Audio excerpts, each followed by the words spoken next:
వరదరాజు గారు, మీరు సర్వాంతర్యామి కాబట్టి ఈ సినిమా ఆ సినిమా అని తేడా లేకుండా ఎందుకు సార్ ఈ మధ్య కాలంలో పుష్ప లాంటి సినిమాకి ఒక బెస్ట్ యాక్టర్ అవార్డు రావడం, అలాగే అంతకు ముందు జరిగిన బాక్స్ ఆఫీస్ ధమాకాలు, ధూమ్ధామ్లు, ఖాన్లు కూడా మొత్తం అంతా ఉలిక్కిపడే రేంజ్లో మన సినిమా వెళ్ళిపోతున్నాయి? అంటే తెలుగు సినిమా ఒక రకంగా బాలీవుడ్ని భయపెట్టింది. రైట్. బాలీవుడ్ని భయపెట్టింది. నిజానికి బాలీవుడ్లో టోటల్ ఫ్లాప్లు ఈ రోజుకి కూడా బాహుబలి రికార్డుని కొట్టడం అనేది ఒక టార్గెట్గా మారింది. అవును. 1500 కోట్లు అనేది షారూక్ ఖాన్ 2 సినిమాలతోనూ సాధ్యం కాలేదు. కనీసం 1200 కోట్లు RRR రేంజ్కి కూడా వెళ్ళలేదు. అవును, అది పరిస్థితి. ఇప్పుడు యానిమల్ దాదాపు 1000 కోట్లకి 800 కోట్లు అని చెప్తున్నారు ఇప్పటి వరకు. అవును, 730 కోట్లు వాళ్ళు చెప్తున్న లెక్క. ఇది 1000 కోట్లకు వెళ్ళిపోతుంది అనేది దాదాపు నిర్ధారణ అయిపోయిన పరిస్థితి. ఆ మధ్య కాలంలో ఆయన అనుపమ్ ఖేర్ ఒక మాట అన్నాడు, సౌత్ సినిమాల్లో కథ ఉంటుంది, మన సినిమాల్లో లేదు అని. అయితే ఇలాంటి కామెంట్స్ వెనకాల రకరకాల వాస్తవాలు ఉన్నప్పటికీ ఏ విధంగా చూసినా కానీ తెలుగు నుంచి వెళ్ళినటువంటి డైరెక్టర్లు చాలా సత్తా దాటారు. తెలుగునే కాదండి, సౌత్ నుంచి వెళ్ళిన డైరెక్టర్లు శాంతనీలు, రాజమౌళి, సుకుమార్, అవును, వీళ్ళ ముగ్గురు సక్సెస్ కొట్టారు. అయితే ఇందులో రిషబ్ శెట్టి కూడా ఉన్నాడు ఈ టీంలో. అవును, ఈ మ్యాజిక్ వర్కౌట్ అవుతోంది అక్కడ, మ్యాజిక్ వర్కౌట్ అవుతుంది. అలాగే ఇక్కడ నుంచి వెళ్ళిన కార్తికేయ 2 కూడా చాలా పెద్ద వసూళ్లు సాధించింది. అవును. ఇదంతా రివైవలిజం మాయా అంటారా? అది కూడా ఉంది, కొత్త. ఎందుకంటే మీరు చెప్పిన సినిమాలు అన్నిట్లో ఎక్కడో అక్కడ మనకి ఏదో పట్టుకున్న సెంటిమెంట్ ఒకటి ఉందండి. దాంతో పాటు యాక్షన్ సినిమాలు ఇప్పుడు KGF వెళ్ళింది, KGF చాలా భారీగా కలెక్ట్ చేసింది. అలాగే సాహో కూడా, ప్రభాస్ సాహో ఇక్కడ పెద్దగా నడవలేదు కానీ హిందీ బెల్ట్ లో మంచి వసూళ్లే సాధించింది. రైట్. అలాగే పుష్ప సినిమా కూడా ఇక్కడ కంటే ఇక్కడ డివైడ్ టాప్ తో మొదలైంది కానీ హిందీ బెల్ట్ లో చాలా బాగా వెళ్ళింది ఆ సినిమా. రైట్.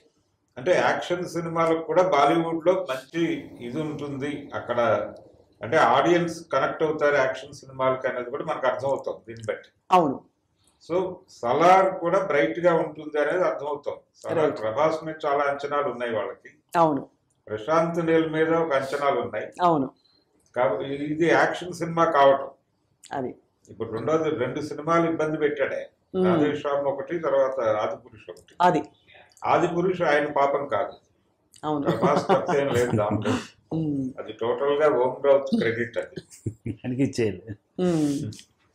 రాధేశ్యామ్ కూడా బహుశా అంటే మనకు అంతకు ముందు చూసిన లార్జర్ దెన్ లైఫ్ ఇమేజ్ నుంచి ఒక మామూలు వ్యక్తి అయిపోవడంతో జనం తట్టుకోలేకపోయారు. అది అందుబాటులోకి ఉండే ఒక వ్యక్తి లాగా అది ఇమేజ్. రైట్. ప్రాబ్లం వచ్చి అది చూడలేదు. ఇప్పుడు ఈ 2 సినిమాలు ప్రభాస్ ని పూర్తి స్థాయిలో మాకు చూపించలేదు అనేటువంటి నిరుత్సాహం నుంచి బయటకు తీసుకొచ్చే ప్రయత్నం జరుగుతుంది సలార్లో. రైట్. ఈ సినిమా హిట్ టాక్ అంటే ఈ సినిమా హిట్ అవుతుంది అనేటువంటి ఒక రాకడ ధ్వని అనొచ్చు. అవును, హిట్ ధ్వని వినిపిస్తోంది. ఆ హిట్ ధ్వని అండ్ ఈ మధ్య కాలంలో చూస్తే అసలు సినిమా పరిశ్రమకే మంచి రోజులు వచ్చాయనే ఒక ఫీలింగ్ లో ఉన్నాం. అంటే డిజాస్టర్ అయిన సినిమాలు కొన్ని మినహా దాదాపుగా అన్నిటినీ ఏదో ఒక మోతాదులో ఆదరిస్తున్నారు.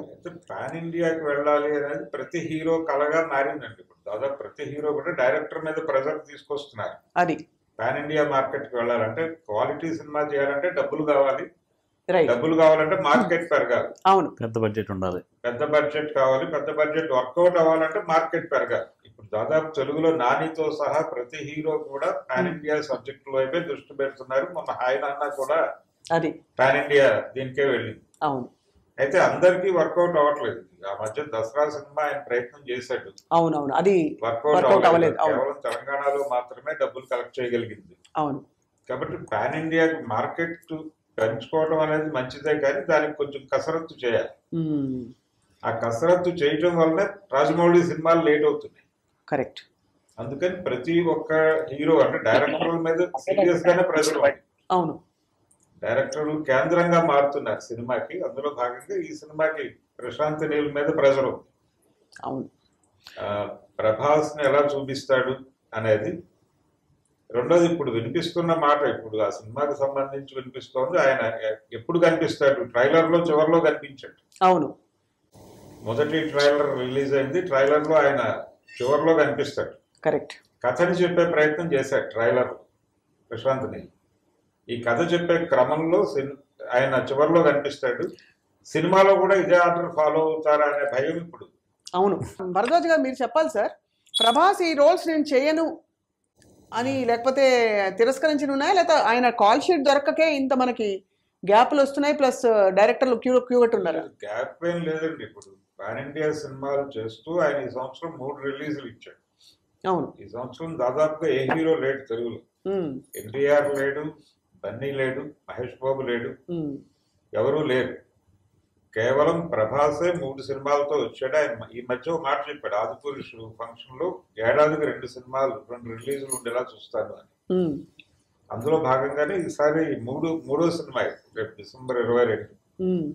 కాబట్టి 3 సినిమాలు పాన్ ఇండియా హీరో చేయటం అనేది మామూలు విషయం కాదు. అవును, కానీ సినిమాకి 2 ఏళ్ల పైన గ్యాప్ తీసుకుంటున్నారు. సో కింగ్ ఖాన్లు కూడా మనకి, కింగ్ ఖాన్ తో సహా ఖాన్లు కూడా గడగడలాడిపోయారు. లేకపోతే అంటే టాప్ హీరోలు అని దేశవ్యాప్తంగా చెప్పుకునే వాళ్ళు, కరణ్ జోహార్ క్యాంప్ మొదలుకొని అందరూ కూడా షేక్ అయిపోయారంటారు. నిజమైన కృష్ణమయ్య గారు మీరు చెప్పాలి.